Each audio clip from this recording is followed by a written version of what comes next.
చేయడం ద్వారా phase wise load divide అవుతుంది. దాని ద్వారా ఎక్కడ కూడా లో వోల్టేజ్ వచ్చే సమస్య. గంట లేట్ అయిందంటే ఓకే, అసలే రాలేదు, నెగ్లిజెన్స్ చేస్తున్నాడంటే దాని మీద మేము ఇప్పుడు మీకు అవగాహన కల్పించేది. అందుకే మనకు ఇప్పుడున్న స్కీమ్స్లో ఒక కన్జ్యూమర్ మనకు అప్లై చేసుకుంటే ఫోన్స్ కూడా మేమే వేసిస్తాం 1 km దాకా. కాబట్టి ప్రాబ్లం లేదు, ఎక్కడ కూడా ఆడే వైర్లు అవి ప్రాబ్లం రాదు ఇంకా. కాబట్టి మీరు ఏదన్నా కరెక్ట్ ఉంటేనే అప్లై చేసుకోవాలి, లేదంటే అది ఇవ్వడం జరగదు. అది అవసరం అనుకుంటే ట్రాన్స్ఫార్మర్ కూడా వెళ్ళి నెక్స్ట్ మంత్కి అది చార్జ్ చేస్తాము. మీకు విలేజ్లో మాత్రం లో వోల్టేజ్ లేకుండా ఇస్తాం. ఎట్టి పరిస్థితుల్లో ఆల్రెడీ ఒక 100 kV చార్జ్ చేస్తాం.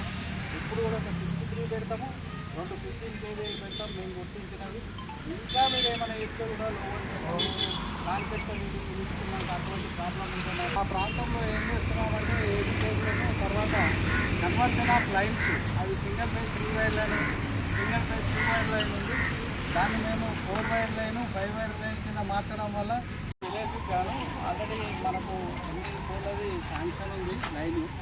అది చేయడం వల్ల ఇందాక నాకు లో వోల్టేజ్ వచ్చిందని చెప్పాను. లో వోల్టేజ్ వచ్చిందో అక్కడ చెక్ దగ్గర వస్తుందని కూడా ఇంతకుముందు అది చెప్పండి. అది కూడా మేము శాంక్షన్ అయింది కాబట్టి బుక్ చేస్తాము. ఈ నెల కానీ ఈ 1.5 monthలో అయిపోతుంది ఆ పని. అది అయిపోయిన తర్వాత మీకు లో వోల్టేజ్ ప్రాబ్లం ఉండదు.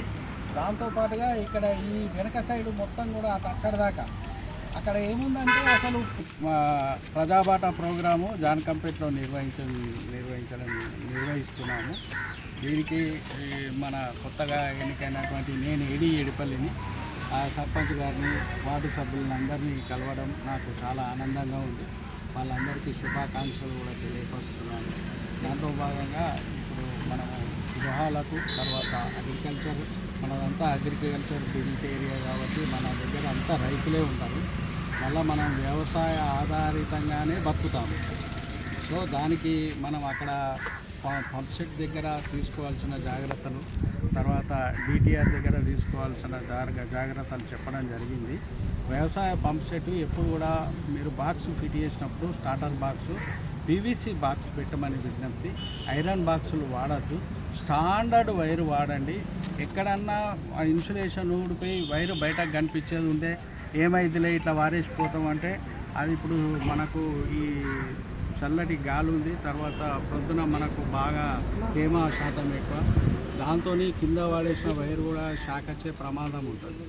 తర్వాత ఈ పందులకు కానీ వీటికి కానీ ఎట్టి పరిస్థితులలో కరెంటు వాడద్దని మనం చేస్తున్నాను.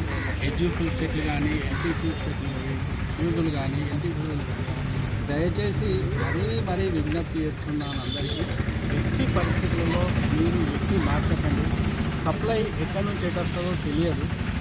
ఒక్కోసారి అది ఏదన్నా జరగవచ్చు, హమ్మింగ్ రావచ్చు. మనకు 130 kV లైన్స్ మీదికెళ్ళి పాస్ అవుతున్నప్పుడు కూడా జరిగే అవకాశం.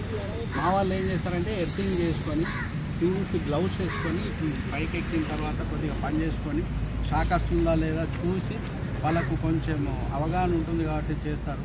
మీరు ఎక్కడం వల్ల ఏంటంటే మీకు తెలియదు, ఏబిసి దించడం అనుకుంటారు. ఒక్కోసారి ఒక బ్లేడ్ పట్టుకొనే ఉంటుంది, దానివల్ల కూడా ప్రమాదాలు జరిగే అవకాశం.